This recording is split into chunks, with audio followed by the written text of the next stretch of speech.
Hello, everyone. Friday afternoon, and it is a trip through British history with Chris Green, the history chap. I hope you're all very well, and gosh, loads of you on here. Let me just rejig this screen slightly. I'm not in my normal location today, so different backdrop, and I thought I'd put the earphones in just so I cancel out any noise around me, and so that I can use the microphone as well. So lovely to see you all. Let me just have a look who's already here. The Gathering of the Clans. Charlie Manson, good to see you. Sarah Jane, Jen Ingle, lovely to see you all. Have we got many? It looks like somehow the Americans aren't with us today, but QA Library, good to see you as well as ever. And thanks for all the information you've sent through about Second World War in Portsmouth area. Fantastic. Thank you very much. And I will be doing something with that later this year. So very much appreciated.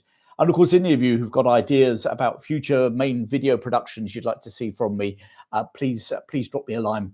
Either probably not in these comments because they disappear, but certainly through my website. If you go to thehistorychap.com and you can there's a button.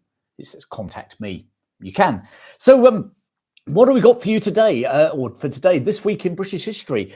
Lordy, we've got a bit of the colonies. We have something from North America. We also have something from Australia. We've got Mary Queen of Scots. We've got England footballers giving a Nazi salute. That's an interesting one. We've got the Levellers, and I don't mean the band. We've got the Great Train Robbery. We've got Baden-Powell at Mafeking. We've got the Dambusters. We've got the Battle of Lewes and Simon de Montfort. So, a lot to go at. And for those of you who've not been on one of these shows before, this is me freewheeling. So there's no videos. Actually, quite hard inside YouTube to do live shows showing video. Not impossible, but a little bit difficult. So this is me talking, okay? And a little bit free wheel, and please join in the discussions. That's something you can't do on normal videos. So hopefully you enjoy it. And we're going to keep it reasonably quick. I'm up in Cheshire today, and I do need to get back to Worcester later on. So, and I would like to try and do it before the M6 really snarls up around Junction 10. Anyone who knows the M6, Junction 10, Wolverhampton, Walsall area, absolute nightmare. Flew through it this morning, but I get the feeling that this afternoon will be a little bit harder. So I'm going to try and keep to underneath the hour for you today. Been a busy week. Obviously, we had Boudicca went out on Sunday. So back into ancient British history. An interesting character. And I think that that's funny enough, I've been asked to do a talk on the Romans in Britain, or Roman Britain, for an organisation called Restless. Restless is fundamentally, it's designed for over 50s. It's a learning club, I guess. Not just history, there's arts and astronomy and all sorts of things. Really good actually, a group of people. So if you want to check them out at some time, Restless, I'm not sure if they're .com or .co.uk. If anyone's a member, maybe you could tell me in the comments. But beginning of June, I'm doing a 4-week series on Roman Britain. So I'm looking forward to that. Obviously, Boudicca will appear in that as well. Good to see we have Fred Russell from Shrewsbury, Massachusetts. Good to see you. And Bob from Thailand. Funnily enough, my daughter is in Thailand at the minute with her boyfriend. And obviously a lot better weather than we've had here. Although at least it's warming up now in England, isn't it? So hopefully just in time for the weekend. And it looks reasonably good. Certainly in my part of the world, looks reasonably good for this weekend. Right, so come on, let's crack into a bit of British history this week. So the 13th of May, 1568, the Battle of Langside. It's one of those battles that you're thinking, really? What the hell's that all about? Well, this is a really cool one because it's actually a battle fought by supporters of Mary Queen of Scots. Mary Queen of Scots, let me finish off that statement.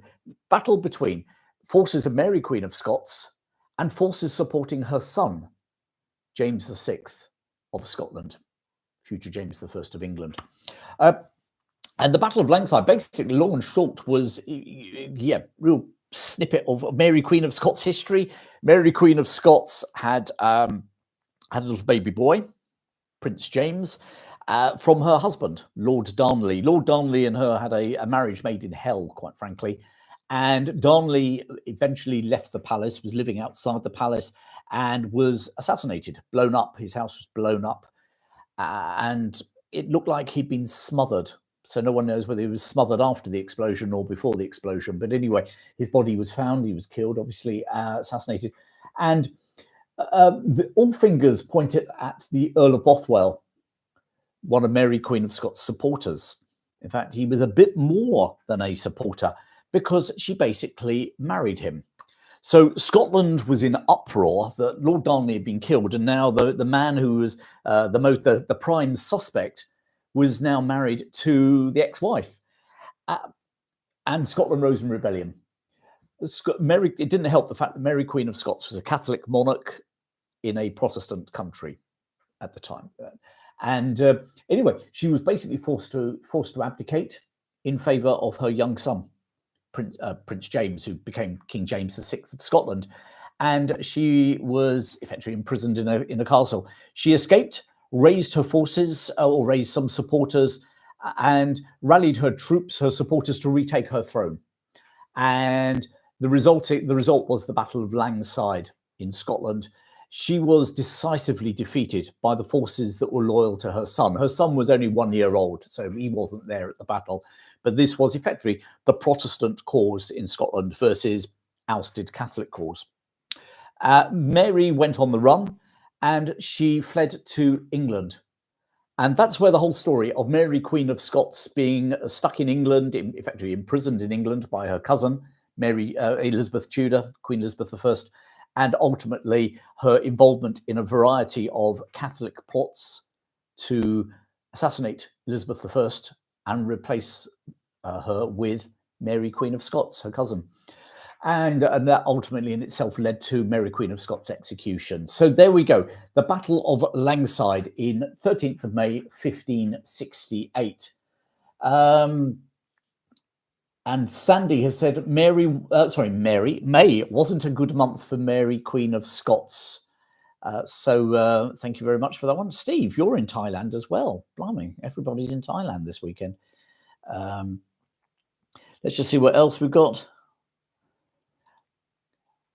Hello to all of you. I won't go into everything. Nice to see you, Timothy, from Austin in Texas. You love Britain. I love Britain too, but there are moments where it gets on your wick, mainly when it's raining month after month. Let's speaking of month after month and raining, let's go for something slightly more sunny. Also on the 13th of May, 1787, the first convict ships, or the first ships carrying convicts to Australia, left England. It was a fleet of 11 ships carrying about 750 convicts. Numbers vary, somewhere between 750 and in the 780s. But also, of course, guards, prison guards, and a variety of civilians, administrators, prison governor of this new colony, convict colony in Australia, and a variety of civilians that were going to support the operation. So 11 ships set out. It was called the First Fleet. It's known in Australian history. It actually took 8 months to get from Britain to Australia. So it didn't actually get to Australia until 1788. But it left on the 13th of May, 1787. And of course, it was sort of by default a result of the American Revolution. Because prior to the American Revolution, convicts had been sent over to the New World, some to the Caribbean, principally to the New World, to the 13 colonies.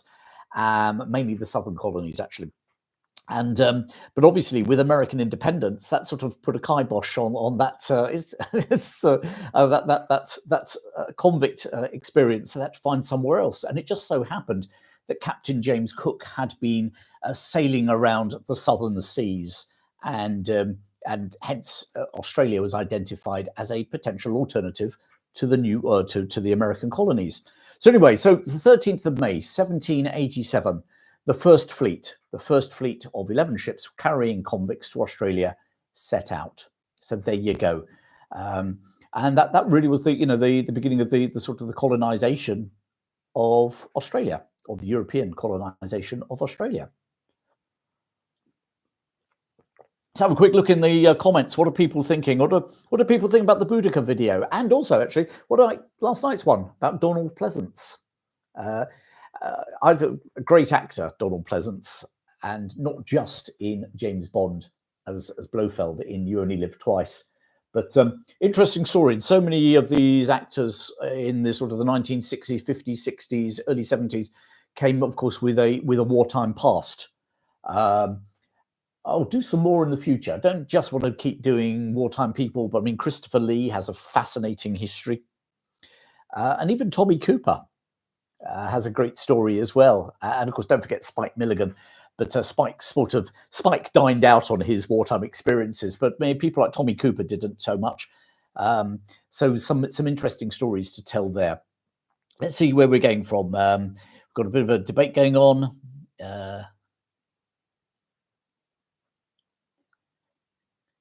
Yep, Leslie, at the heart of the conflict between Elizabeth I and Mary Queen of Scots. It was a religious conflict. Yes, it was. There was also some dynastic stuff going off there as well, and I'll touch on that in a little while, okay? We've got a little story there. It's a spin-off of this one, or at least it touches on that, Leslie. And anyway, nice to see you here as well, Leslie. Where are we at? The Boudica video was fantastic. Oh, thank you very much indeed. Any chance of more Boudica anytime soon? Boudica, Boadicea, everyone has different opinions on how it's said, and linguists don't really know. And there is actually a school of thought amongst ancient historians as to whether she was ever called Boudica, Boadicea, or anything like that, or was it a name that was then given to her afterwards? I thought that was a bit too complicated to get into in a YouTube video. YouTube is a great channel, but don't forget it is social media, and you get fans, you get critics, and then you just get the odd dipstick on there as well. And yeah, there's only a certain amount of those I can take, promise. And it's none of you lot, because I like to say actually most of the people watch my videos and most of the people make comments are tremendous. So thank you very much, and thanks for all your support, and thanks for all the comments.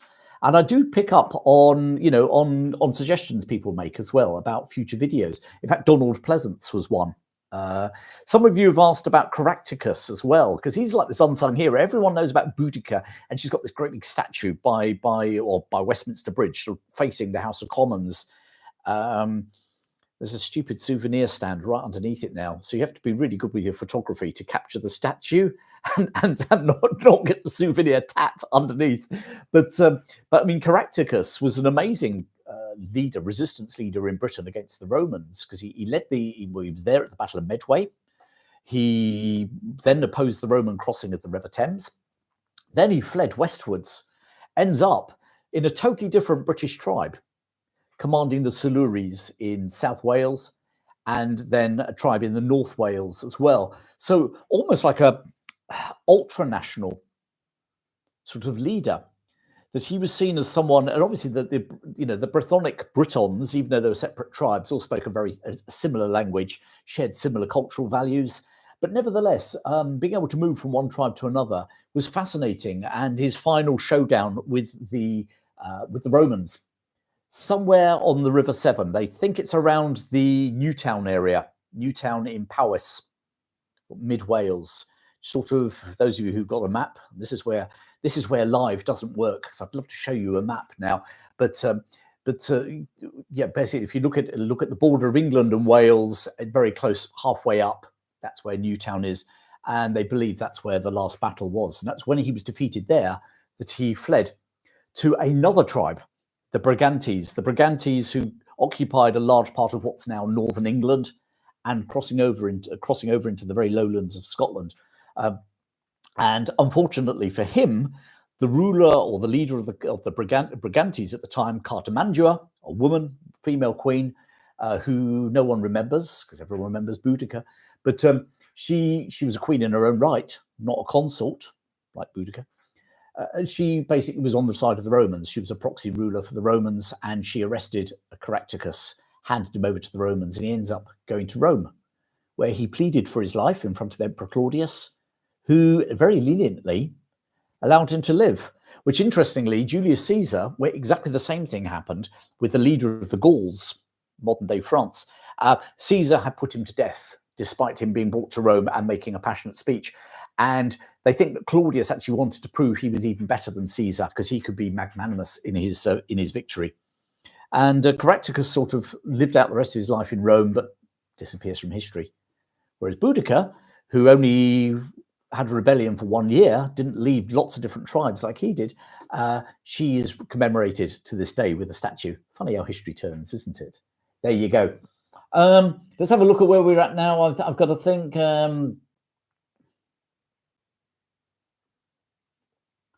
Oh, thank you very much, QA Library, discussing about Chinese in the Caribbean. And I've got William Wellborn, my ancestor, Henry Ray, came to Australia in 1823 as a soldier. He was a veteran of Waterloo, serving in the Gordons. Thank you. Australian history, actually fascinating. Obviously, much shorter, certainly in the European context, much shorter than England, Scotland, Wales, but some fascinating stories, and of course some fascinating World War II and World War I stories as well. So thank you very much for that one. And Charlie Manson said, Mary Seacole would be a great video. Yeah, I get the feeling Mary Seacole would be a very interesting video. Obviously, Caribbean woman in the Crimean War. Bit of alliteration there with too many C's. And Mary Seacole has become famous because in fairness, nursing in the Crimean War historically was all about Florence Nightingale. And then, of course, the story of Mary Seacole started to be told in the last 20 years, 25 years. And this woman from Jamaica who went to the Crimea actually, and she's almost been set up a lot of the time as this rival to Florence Nightingale. It would be very nice to actually do a compare and contrast because they were very, very different people, achieved very different things. And you've got to argue that Florence Nightingale actually had a much longer lasting effect than Mary Seacole.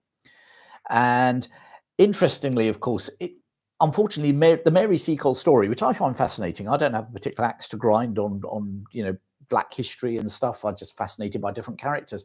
But Mary Seacole, very interesting, but maybe not quite the pure humanitarian person that some people paint her to be. Florence Nightingale, it seems, possibly was racist. Let's be honest. Victorian white person in Britain, yeah, they probably were racist.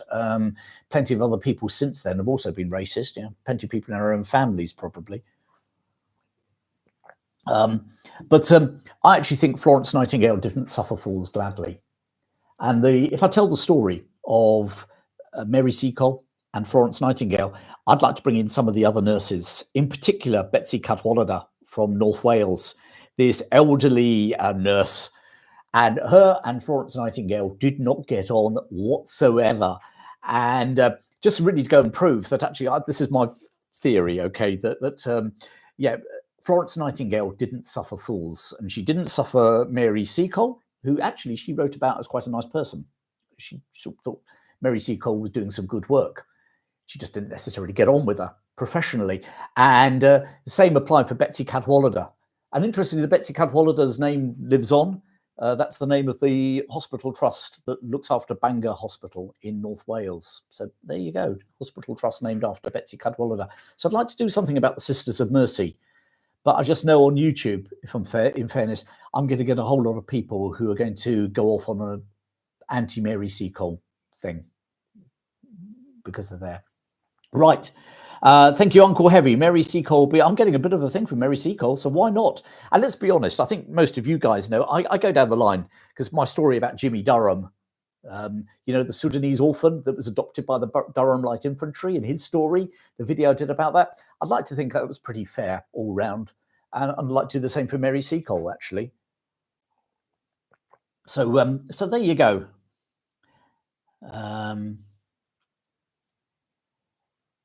Amy Dudley, and whether she was murdered or not, Chris, says Sarah Jane. Haven't done one about Amy Dudley. Interesting one. Interesting. Someone said to me recently, I need to do some more crime. Don't know. Murders. It could be interesting. got a crime story to tell you about in a minute. Okay, so let's crack on then with more British history from this month, of this week, sorry. So the 14th of May, 1264, the Battle of Lewes. I know some of you have now been waiting 20 minutes for your first battle. Well, actually, we've had Battle of Langside. Now we've got the Battle of Lewes. Battle of Lewes in Sussex, in England, in 1264. This was during what's referred to as the Second Barons' War. The early medieval period saw a growing rift between, or growing fight between the monarchy, the crown, and the power of the barons. And this was sort of the growth of the seeds of English parliamentary democracy. I don't want to go much more than that, because this was not the barons saying, give the serfs and all the good people of England freedoms. This was about the barons basically saying, we want to be able to, we don't want the king interfering in what we're doing. So this was an upper class battle. Let's make no bones about it. There was no serfs, or the only reason serfs were at the Battle of Lewes is because they'd been rolled in as cannon fodder, or not cannon fodder, arrow fodder for the battle.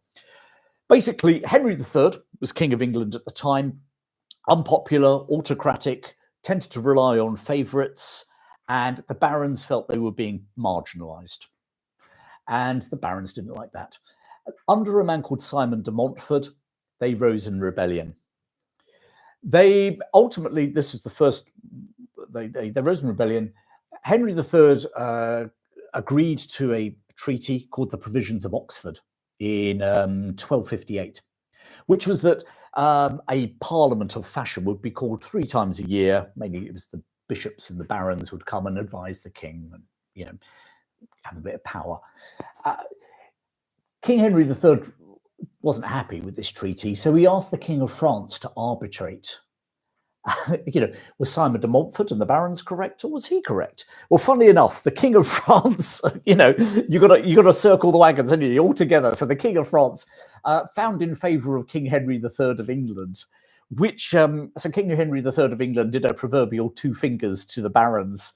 Simon de Montfort and the barons did what they did best, which was they rose in rebellion and rallied their troops. They circled the country, actually, both king and the barons, principally under de Montfort, circled the country, trying to rally support for their respective causes. And eventually the 2 sides met at Lewes in Kent, where there's a castle.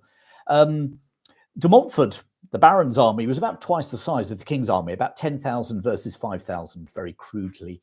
And in the ensuing battle, de Montfort was victorious.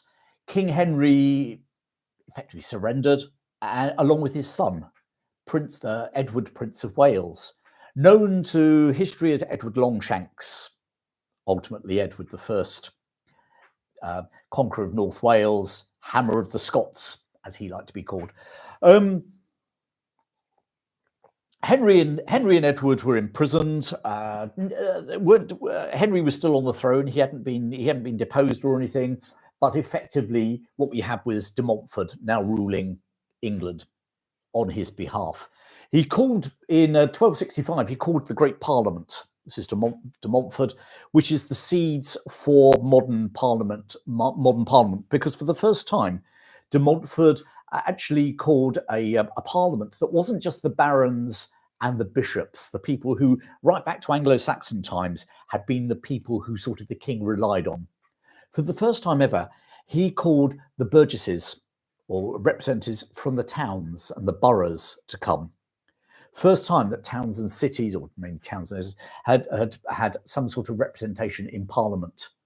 And thereafter, Parliament always had this group of commoners present.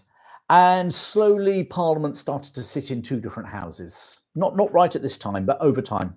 And by the time we got to the Tudor times, we had the barons and bishops sat in one house, the House of Lords, and burgesses and the representatives then of the shires, the commoners, another house, the House of Commons. That's where it all comes from. De Montfort's Great Parliament in 1265. Unfortunately for de Montfort, people started to realise, people started to resent his rule, not least amongst the barons, And just for good measure, young Edward, Prince of Wales, escaped from captivity. Now, Henry III was not only unpopular, but he wasn't a particularly military sort of man. Longshanks, you know the rest of Edward I's history, Longshanks was a military man. He raised a force and he met Simon de Montfort at the Battle of Evesham. At the Battle of Evesham, de Montfort was defeated and killed by Edward I. So there you go. That's how the Battle of Lewes fits into the Second Barons' War. I hope you found that interesting, because we don't generally at school in England, and I guess we can say the same for Scotland and Wales. Okay, we don't tend to do the Middle Ages, do we? We do maybe castles, but we don't do. we don't actually find out how all these people where all the different Henrys and Edwards all fit in. We don't really do the Wars of the Roses, but sure as heck we don't do any of this stuff and things like Henry II fighting his sons. And I'm going to be talking about Henry II in a moment. So let's crack on, because here we go. Thinking of my American friends. Are you ready for this one? 14th of May, 1607. The settlers land at Jamestown. So Jamestown is founded on this week in 1607. So hello to all my American friends. There's a little nod for you there. So, and interestingly, this week as well, just for good measure, so we've had Australia, convicts, although they hadn't arrived here by this week in Australian history. We've got Jamestown. We've also got this week, actually, the first English settlement in Barbados as well. So 1625. So there you go. And the English desperately trying to get a foothold in the Caribbean, which at the time was heavily dominated by Spain. Barbados was uninhabited, so they took that one. The English took a low-hanging fruit. There weren't many of those left in the Caribbean by that stage. Robert, American history, yay. I'd like to do a lot more American history, but holy crap, I've got my work cut out with British history here at the moment, haven't I? So, and David, thank you very much for your thing about an alternative Sisters of Mercy video would be good. Thank you. Endorsement, 1 vote. That's all I needed, mate. 1 vote. You're away. It will be coming. So there's Crimean War, I think, is again, piece of history we don't know a lot about. And there's a lot of statues, a lot of road names, a lot of pubs in England named after battles and characters from the Crimean War. And we just sort of, yeah, it's another bit of British history, isn't it? So there you go. Donald, lovely to see you from Michigan. QA Library, how did Spain lose the state of Florida? Oh, Lordy, I can't quite remember when they lost it, but they lost it. They lost it prior to the American Revolution. But as part of their support for the American Revolution, Spain acquired it back, from what I remember. But I stand to be corrected on that, folks. Maybe one of my American friends could tell us a bit more about that one. Okay.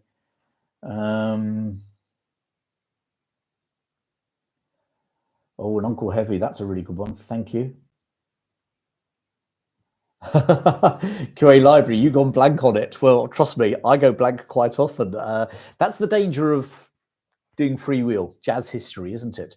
But this is the sort of, it's not on here, but Rob, I visited the battlefield at Naseby with one of my supporters, Rob, and yeah, he and I went to a pub afterwards, had lunch, and we were just shooting the breeze, and we went all over the show. Yeah. I've just seen Bob's comment. Thank you very much. Right. Here's another interesting one, actually, again, from the 14th of May. 14th of May, 1631. So we're back in the reign of Charles I of England at this time. Lord Castlehaven is executed at the Tower of London for rape and sodomy. There you go. And you know, it was 1631. But what's really interesting was that it was the rape was actually, he was accused of, this is solid, yeah, makes skin creep. He's a member of the nobility. He was actually married to a lady called Anne Stanley. Anne Stanley had a line back to Henry VII. It's reasonably complicated, but she was of the royal family, and actually, her father was Ferdinando, Earl of Ferdinando Stanley, I think it was the fifth Earl of Derby. He was actually in the line of succession when James the First or James VI of Scotland was being touted as potential king after Elizabeth I. There were other claimants because, interestingly, imagine we've got a family tree here. Okay, I'm Henry VIII, right here, and I had 3 children: Edward VI, Mary Tudor, Bloody Mary, and Elizabeth I, from 3 different wives. Okay, Henry VIII had an older sister. It was Mary Tudor. Elizabeth Tudor, Queen. She married the King of Scotland, and it was her grandchildren who was Mary Queen of Scots, and through them, James the Sixth of Scotland, James the First of England. So, from the normal laws of succession, once those 3 children of Henry VIII had died, we go up to Henry VIII, who look at who his elder sibling was, his eldest sibling, which would be his older sister over there.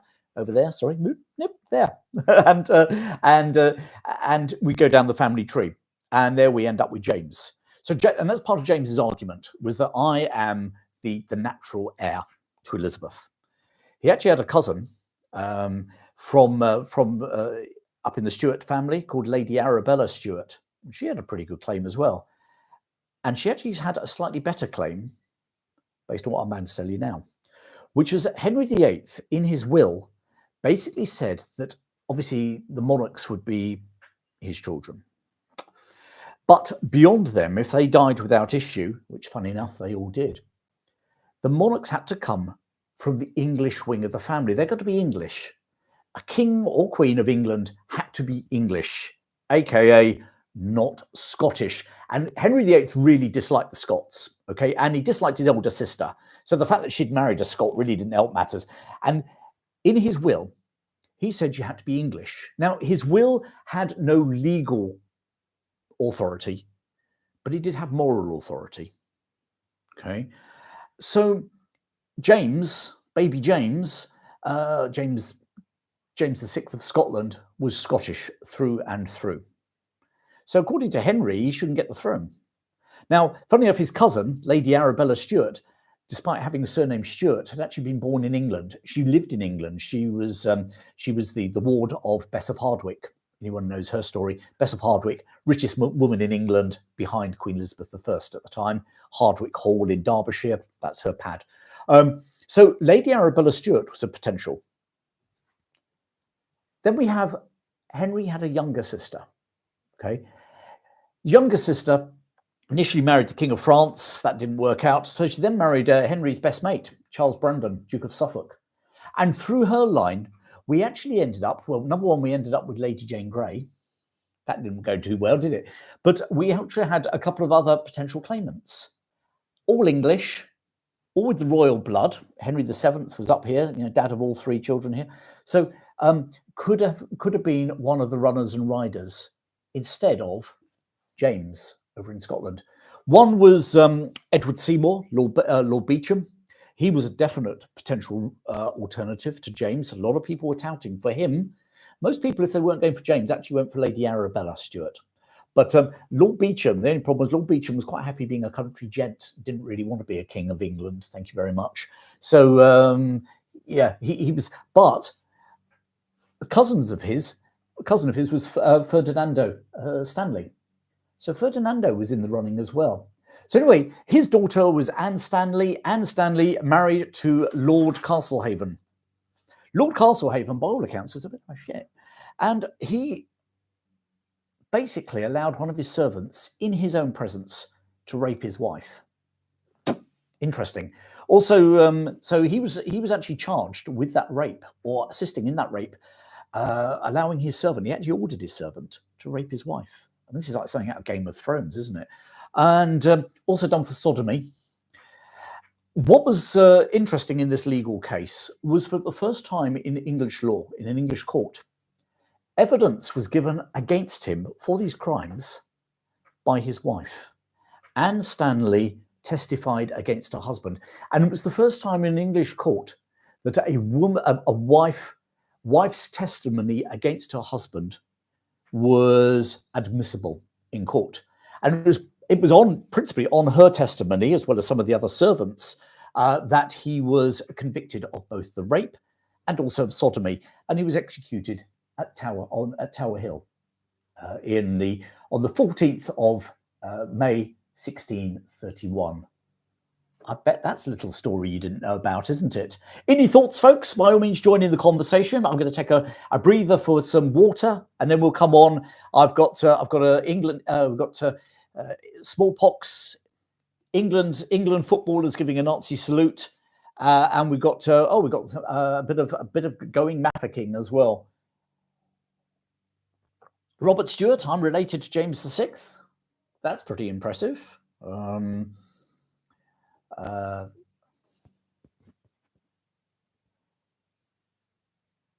Uncle Heavy, I love that comment.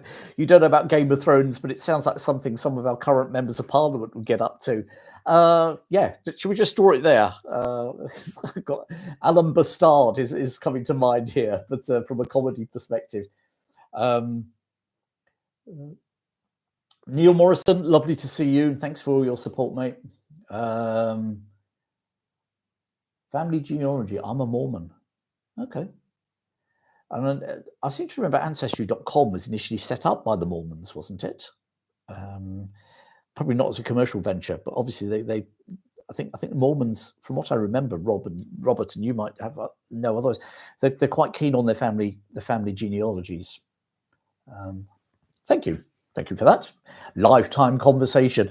Right, let's crack on then. So 14th of May seems to have been just one of those dates. You know, we're on these calls, we always have these things, don't we? Some weeks it's all battles, some weeks it's all royalty, some weeks it's all prime ministers. This week it all just seems to be the 14th of May. So just a couple more for you on the 14th of May too. Okay, I'm going to do them briefly because we're rolling on. So 14th of May, 1796, Jenner gives his first vaccine, smallpox vaccine. And interesting that smallpox at the time, in the 1796, so we're only talking 230 years ago, okay, was a killer, absolute killer. It killed, at the time, it killed something like 10% annually, 10% of the world's population. So huge. 1 in 3 people who got smallpox died. And those of you who watched my video about Dick Turpin will know that he was actually marked with smallpox, and there were some rather graphic images in the video about survivors from the 1970s with smallpox. I think the photos showed a man from Bangladesh at the time.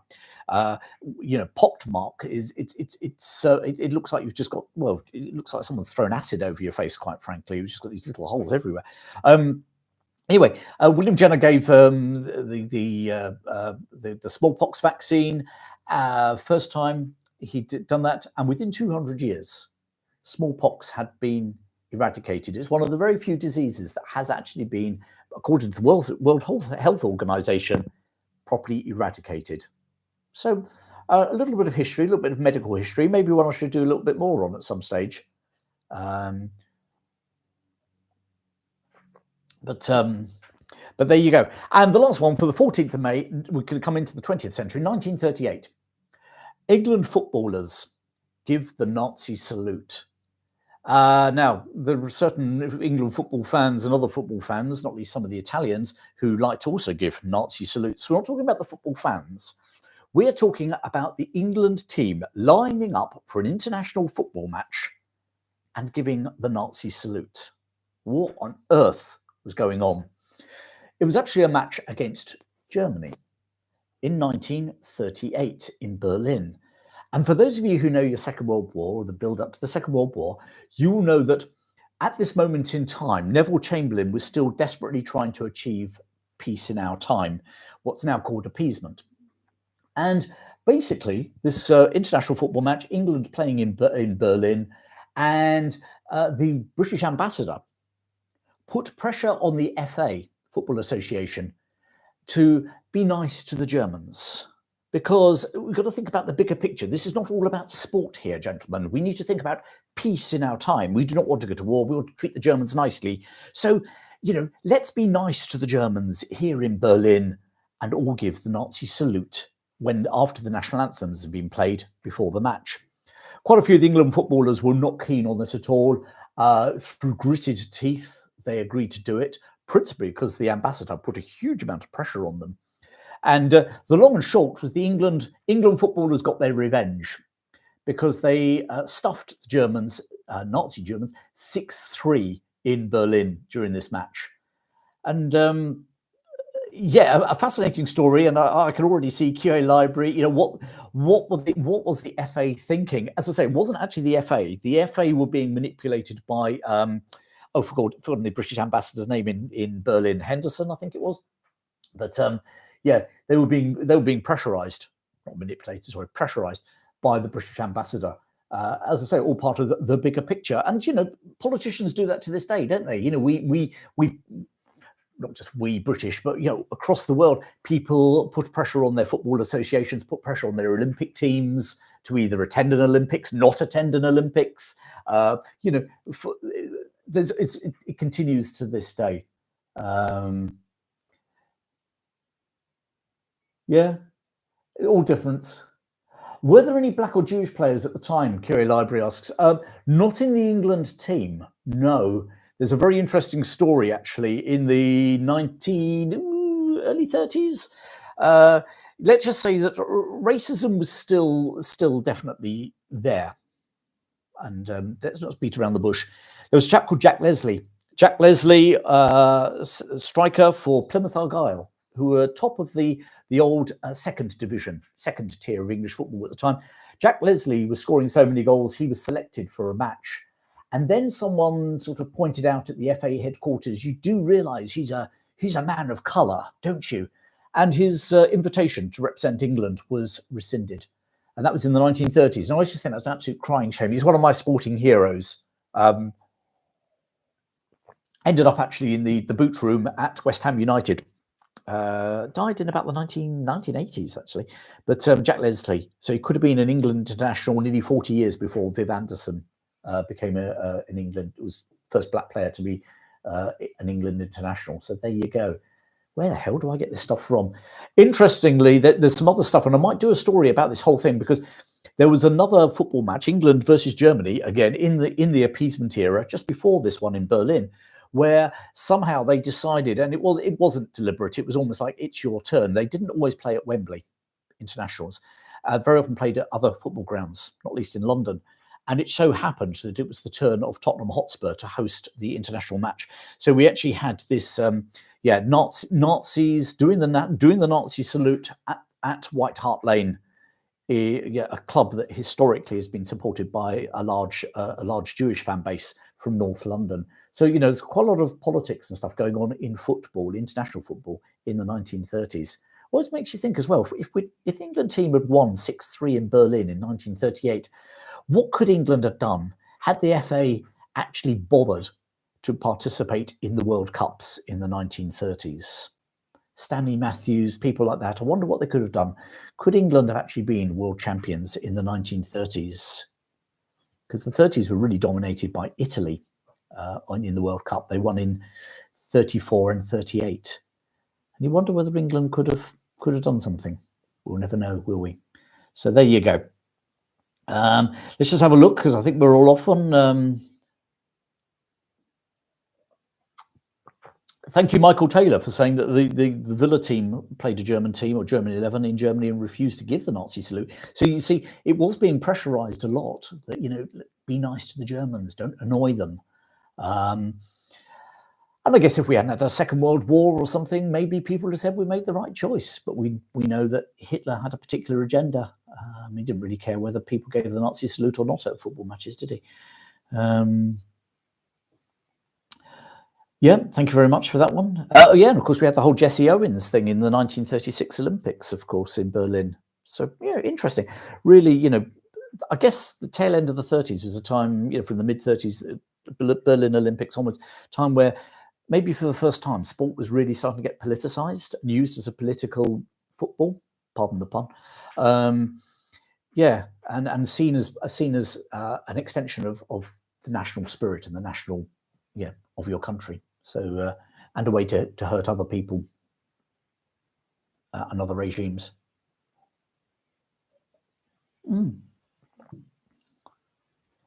Thank you, Neil, for sharing that Scotland's captain. Yeah, well, that's an interesting one. Thank you very much, mate. Thanks for sharing that. Right, let's crack on, folks.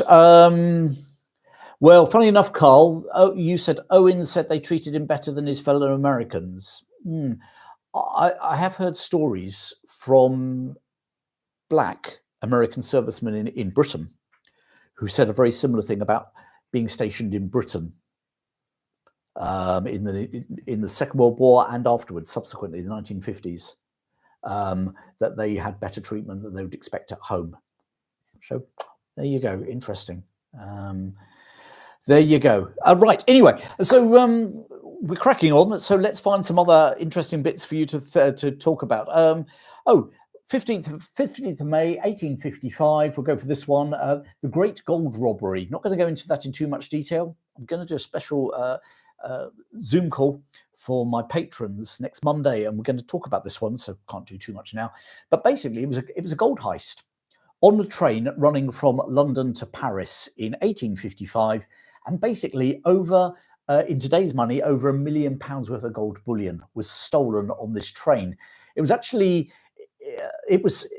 they actually managed to remove it from the train during the journey, and it was only when the train got to Paris they realised the gold bullion was missing. Great story, made into a film in the 1970s. It was actually starred Sean Connery. It was called The First Great Train Robbery, but it was never called the Great Train Robbery at the time. It was called the Great Gold Robbery.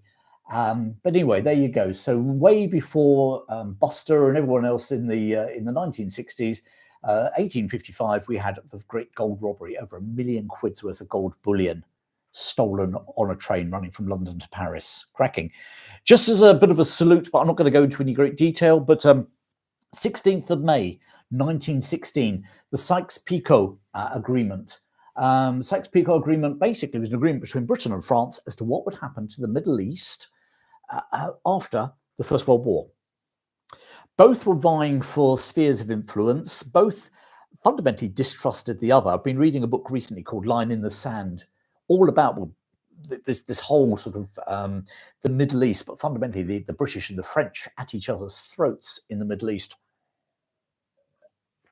And the Sykes-Picot Agreement basically agreed quite secretly to carve up the Middle East between Britain and France after the Ottomans had been defeated. And the British effectively carved out a zone which included modern-day Iraq, Jordan, and next door to Jordan, Palestine. Palestine we already had some interesting issues there because we managed to promise sort of vague Palestinian independence to the Arabs, and at the same time, in a separate memorandum, had also promised a Jewish homeland in the same area. So yeah, interesting. You know, murky and fascinating, but we live with it today. Equally, the French took over or earmarked Lebanon and Syria for themselves. And of course, Lebanon and Syria didn't exist as countries at that time. So all these very straight borders, and that was in the Middle East. You know, Iraq, Syria, Beirut Lebanon was never an independent country. Up until then, not an independent province of the Ottoman Empire, but this was the British and French in the Sykes-Picot Agreement. Whistle stop. Please don't shoot me down for being really basic. People haven't solved the whole Middle East yet, have they? So to do that in 10 seconds was quite hard. Right, where else have we got? 17th of May, 17th of May, 1900. The Siege of Mafeking is lifted. Siege of Mafeking occurred during the Second Boer War, the Anglo-Boer War in South Africa. This was the war that was fought between the British and the Boer republics of Transvaal, also called the South African Republic, and the Orange Free State between 1899 and 1902. Initially, it went badly for the British. The Boers issued an ultimatum that the British needed to back off their borders. Interestingly, the British actually didn't have many troops on the borders at the time, but and the Boers basically launched a preemptive strike. which caught the British totally off guard. It then was followed up by a series of British defeats by the Boers in what was called Black Week. But included in this Boer advance, they besieged the towns of Kimberley, Ladysmith, and Mafeking.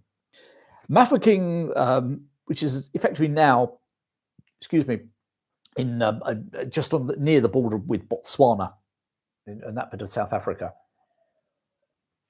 The garrison there was commanded by Colonel Robert Baden-Powell, who ultimately would go on to find fame as the founder of the Boy Scout movement.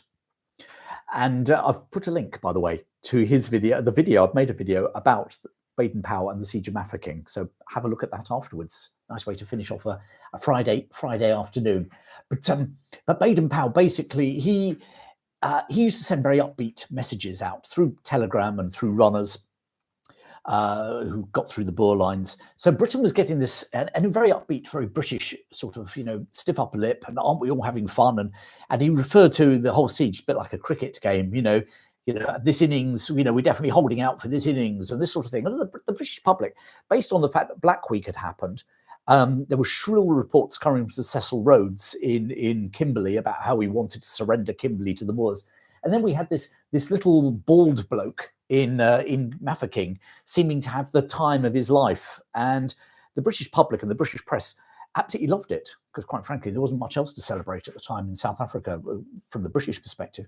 And he became like this national hero. And people waited on the various messages coming out of Mafeking, with bated breath. And finally, after 7 months and 4 days, the Siege of Mafeking was lifted, and it resulted in massive celebrations, totally out of all proportion, celebrations in Britain. And those of us who live in Britain or are British, sometimes like we go mad, and really, like the rest of the world, be like, you're celebrating because you got to the European, footballers. You know what I'm talking about here. We've get to the semi-finals of the European Championship. And it's like a national outpouring in England, isn't it? We haven't won anything. We've just made the last 4 or something. In other countries, like the Germans, and they'd be like, that's a bit of a waste of time. But in England, sometimes we go for these sort of completely over-the-top celebrations. Mafeking was one of those huge celebrations, not just in England, I hasten to add, Britain generally, and elsewhere in the Empire, in particular Canada and Australia. Massive celebrations. And actually, it coined a phrase, to go Mafeking, which was basically to go and have fun, have a riot as in a sense of fun, not riot as in stoning the police, but completely over the top celebrations. It was, you're going a Mafeking, so there you go. Siege of Mafeking, pretty much forgotten now. And of course, Baden-Powell, huge celebrity afterwards, used that celebrity status to help form the Boy Scouts in 1907, 1908, one or other, with his very first camp at Brownsea Island in Poole Harbour. So let's just have a quick look here. Donald Westendale says, was French overcredited for breaking the siege? I have a feeling, Donald, from my recollection, French didn't appear at Mafeking. He broke the siege at Kimberley. Is he overcredited? Yeah, probably, but others might disagree. I'm not going to die in a ditch on that one, but yeah. And let's go for the last one for this week. How about this? Okay, 17th of May, today again, 1943, the Dambusters raid. 617 Squadron, under the command of 24-year-old Wing Commander Guy Gibson, used bouncing bombs designed by Barnes Wallis to attack 4 dams in the Ruhr region of Germany, the industrial heartland of Germany.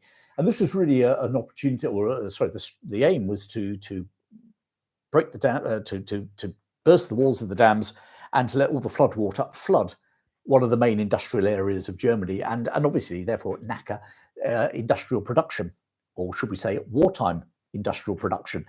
And Amazing Barnes-Wallis invention of creating this, because basically they realised that dropping bombs onto the wall of the dam, number one, is quite hard to achieve, because as you fly over, you've got to get it absolutely right to drop not either side of the wall, but bomb on the wall, but to drop it on the wall wouldn't break the dam. So Barnes-Wallis came up with this other idea that what if we created a bomb that bounced across the dam, a bit like spinning a stone across the water, and hits the side of the dam, the wall, and explodes then. And that's fundamentally where the bouncing bomb sort of theory came from. Incredible scientist, incredible engineer and inventor, Barnes-Wallis. And anyway, on the 17th of May, 1943, 617 Squadron used these bouncing bombs to attack. They flew in low, because obviously they had to come in really low across the dams. As they came in across the dam, they were only 60 feet above the water. 60 feet above the water. And their bombers were traveling at 200 miles an hour. In the dark. And you've got to remember, this is the bit that somehow always, especially Second World War, you forget this, especially when we watch all the films, okay, is so many of the heroes of the Second World War were young men, 24. I mean, my son's he's 23 now, all right? I can't imagine my son, in the nicest possible way, flying a bomber at 200 miles an hour, 60 feet off the floor, and on a run like this in the dark. And yet that's what so many of these young men were. He was awarded the Victoria Cross and actually died in action the following year. So by the time he was 25, Guy Gibson, VC, was dead. And we, as I say, with World War II films, we forget that. You remember, here's the classic, The Longest Day. I mean, how old was John Wayne in The Longest Day? Most of the people in the D-Day were, early 20s. It's fascinating to realise just how young some of them were and how much they must have grown up and what they must have seen. And I'll be honest, it's not things that I necessarily want my son or other his friends to see now, but what some of those people must have seen and the ages they were. Phenomenal. So there you go. So there you go, folks. That's a little bit in this week in British history, a week where also we had the Battle of Hexham in the Wars of the Roses. We had 3 levellers executed by Oliver Cromwell for mutiny at the town of Burford in Oxfordshire. We had the Battle of Streatham in the English Civil War. We had Henry of Anjou, the future Henry II of England, 19-year-old, marries 28-year-old Eleanor of Aquitaine. If ever there was a power marriage and a marriage made in both heaven and hell, that's got to be it. And also, just to finish off, on the 18th of May, 1944, Monte Cassino is captured, finally captured. During the Second World War in Italy, Monte Cassino is captured, interestingly, by Polish troops, Free Polish troops, fighting on the Allied side in Italy in the Second World War. So there you go. Robert Stewart says it on Omaha Beach, they used green but well-trained troops, no combat experience, as vets were thought to refuse. Interestingly, seen it all. Yeah. I mean, I guess in one respect, young people, that's probably why they are such good soldiers, because actually, they don't put everything into perspective the way that people of our age probably would, and think about it and weigh up all the pros and cons. Some 20-year-old probably just runs in, don't they? But interesting. I've got some stuff about D-Day. D-Day is coming up, and I've got some great stories to tell about D-Day, including Exercise Tiger, the dress rehearsal for Utah Beach, which went horribly, horribly wrong on the shores of England, and where more American GIs died than on Utah Beach on D-Day. That one's coming up in 2 weeks' time. I've also got, I'm going to be looking at Pegasus Bridge. Brilliant story, the airborne landings at Pegasus Bridge. And I hope to do one about a D-Day, stars on D-Day. Some of the battle stories from people that we know from films who were actually present on D-Day, probably American and British, bit of a nod there. So I'm going to try and put several together around that D-Day week. Okay, maybe a live talk about D-Day as well. So hopefully we'll get some of that, some of those coming your way. Still to come your way, we have the Battle of Gingin in Zululand, the Battle of Jutland, and the Young Victoria Cross recipient from the Battle of Jutland. And finally, we also have coming up very soon. I don't know if anyone's seen this. Anyone's seen the League of Ungentlemanly? The Ministry of Ungentlemanly Warfare. It's come out on Netflix, I think, in USA. Not released yet in Britain. I seem to keep getting these trailers, but they don't seem to be coming up. But the Ministry of Ungentlemanly Warfare, I'm going to do a talk about actually what they really did, and an incredible raid on a neutral Spanish harbour in West Africa, where they took out some of the enemy, in particular Italian ships there. So that one to come as well. So I've got a fair bit on my plate, haven't I? Along with, don't forget that I'm doing that Roman series for Restless in June, so that should be fun as well.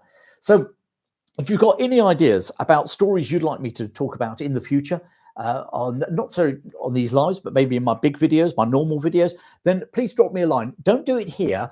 Please pop over to my website, thehistorychap.com. Hit the contact me button. Drop me an email. That way I can number one, I can read it, I can log it, I can respond to you properly as well. Read all the emails that come into me. Sometimes it takes a while.